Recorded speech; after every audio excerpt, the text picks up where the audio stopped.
بسم اللہ الرحمن الرحیم۔ حضرت سلیمان رضی اللہ عنہ سے روایت ہے کہ رسول اللہ صلی اللہ علیہ وسلم نے فرمایا، قیامت کے روز جو میزان وزن اعمال کے لیے رکھی جائے گی اتنی بڑی اور وسیع ہوگی کہ اس میں آسمان و زمین کو تولنا چاہیں تو وہ بھی اس میں سما جائیں۔ حضرت معاذ بن جبل رضی اللہ عنہ بیان کرتے ہیں کہ جب رسول اللہ صلی اللہ علیہ وسلم نے ان کو یمن کی طرف روانہ کیا تو یہ نصیحت فرمائی کہ دیکھنا، عیش پرستی سے بچتے رہنا کہ جو اللہ کے خاص بندے ہوتے ہیں وہ عیش پرست نہیں ہوتے۔ فائدہ: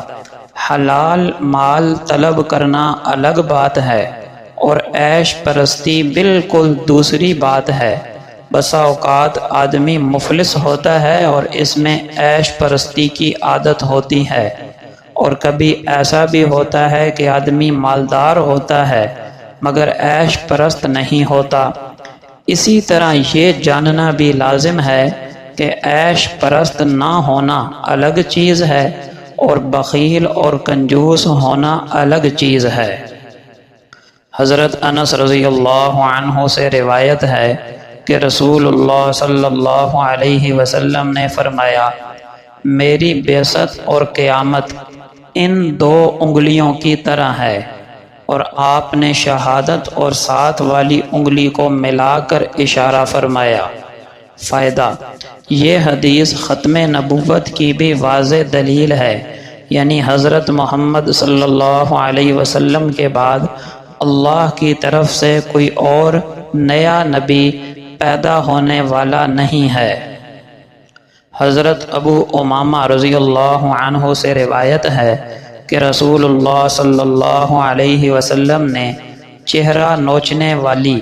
گریبان پھاڑنے والی اور تباہی و ہلاکت کی پکار بلند کرنے والی، یعنی کسی مصیبت پر بین کرنے والی عورت پر لعنت فرمائی ہے۔ حضرت انس رضی اللہ عنہ سے روایت ہے کہ رسول اللہ صلی اللہ علیہ وسلم نے فرمایا کہ میزان پر ایک فرشتہ مقرر ہوگا اور ہر انسان کو اس میزان کے سامنے لایا جائے گا۔ اگر اس کی نیکیوں کا پلہ بھاری ہو گیا تو فرشتہ منادی کرے گا، جس کو تمام اہل محشر سنیں گے کہ فلاں شخص کامیاب ہو گیا، اب کبھی اس کو محرومی نہیں ہوگی۔ اور اگر نیکیوں کا پلہ ہلکا رہا تو یہ فرشتہ منادی کرے گا کہ فلاں شخص شقی اور محروم ہو گیا، اب کبھی وہ بامراد نہیں ہوگا۔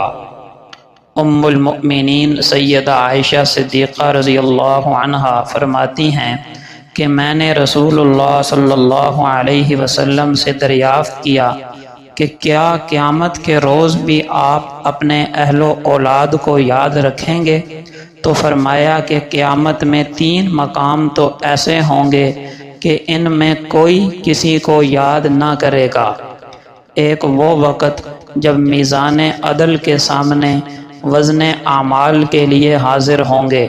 جب تک یہ نتیجہ معلوم نہ ہو جائے کہ اس کا پلہ نیکیوں کا بھاری ہوا یا ہلکا رہا، کسی کو کسی کی یاد نہ آئے گی۔ دوسرا مقام وہ ہے جب نامہ اعمال اڑائے جائیں گے، جب تک یہ متعین نہ ہو جائے کہ نامہ اعمال داہنے ہاتھ میں آیا جو کہ نجات کی علامت ہے یا بائیں ہاتھ میں آیا جو کہ عذاب کی علامت ہے۔ اور تیسرا مقام پل صراط سے گزرنے کا وقت ہے، جب تک پار نہ ہو جائے کوئی کسی کو یاد نہ کرے گا۔ حضرت انس بن مالک رضی اللہ عنہ سے روایت ہے کہ رسول اللہ صلی اللہ علیہ وسلم نے فرمایا، اذان اور اقامت کے درمیان کی جانے والی دعا رد نہیں ہوتی۔ سیدنا ابو ہریرہ رضی اللہ عنہ بیان کرتے ہیں کہ رسول اللہ صلی اللہ علیہ وسلم نے فرمایا، میں تمہارے اندر 2 چیزوں کو چھوڑے جا رہا ہوں جب تک ان دونوں کو مضبوطی سے تھامے رکھو گے تم لوگ گمراہ نہ ہوگے۔ یہ دونوں اللہ کی کتاب اور اللہ کے نبی کی سنت ہیں۔ حضرت عمرو بن عوف رضی اللہ عنہ بیان کرتے ہیں کہ رسول اللہ صلی اللہ علیہ وسلم نے فرمایا، جس نے میری سنتوں میں سے کوئی ایک سنت زندہ کی اور لوگوں نے اس پر عمل کیا تو سنت زندہ کرنے والے کو بھی اتنا ہی ثواب ملے گا جتنا اس سنت پر عمل کرنے والے تمام لوگوں کو ملے گا، جبکہ لوگوں کے اپنے ثواب میں سے کوئی کمی نہیں کی جائے گی۔